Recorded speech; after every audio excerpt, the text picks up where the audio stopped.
John, you supported Hillary Clinton. Yes, I did. What brought you to Trump Tower? This guy? Well, I'll tell you, the President of the United States brought me. My president. You know, he won it fair and square. He's going to be our man for the next 4 years at least, probably 8. And he's amenable to listening to people who did not vote for him. He listened to you. You told me in commercial break that you all were in there for a long time. Yes. What did you talk about and what did you ask of him? We're talking about making America a better country. We talked about the poor people. We talked about African-American people.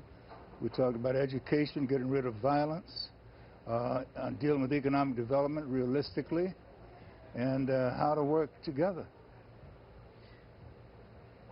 You know, people listening to these NFL greats and the pastor being in this room, I mean, that's a stellar, you know, lineup of men.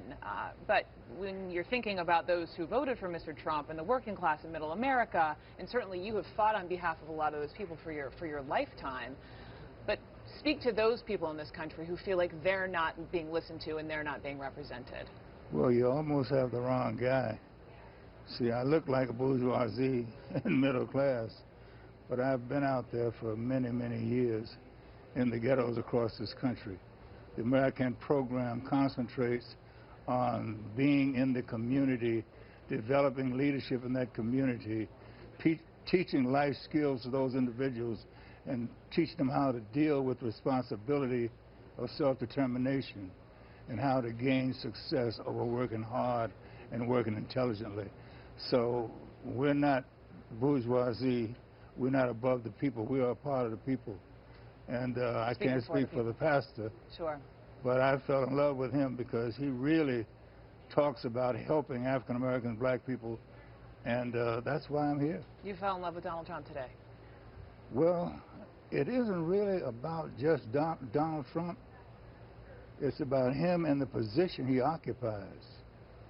That position is considered the most important person in the world. The most powerful person in the world is supposed to be our president. When he goes through what he went through to become the president, he got my admiration because no one gave him a chance. You know, they called him names. People that called him names when he won, he reached back and brought them along with him. He held no grudges. So who am I to say that I played quarterback when I only played running back? I don't know everything, and I don't try to address everything. But the reception I got today from him, I'll always remember that, because he listened to us, and he knows that we can bring something to him to help the people of this country. Is that a speech? No, I appreciate you coming through.